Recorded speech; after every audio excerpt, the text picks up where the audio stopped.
आज गोटे पिला आपन को नड़ू केमती तैयारी हुए कहब तो नड़ूर रेसिपी शिखिया कहले आपको फॉलो करूँ साइकी बाबून केमती हम नड़ू कहीदे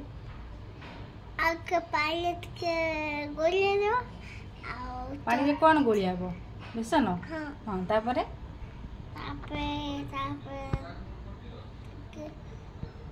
तापर कौन हम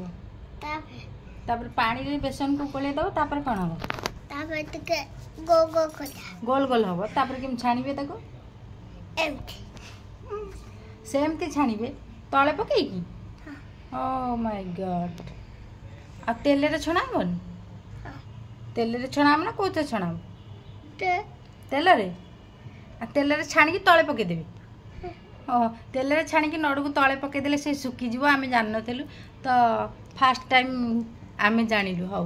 धन्यवाद एमती आउ काकू देबेनी सजेशन हैला हाँ।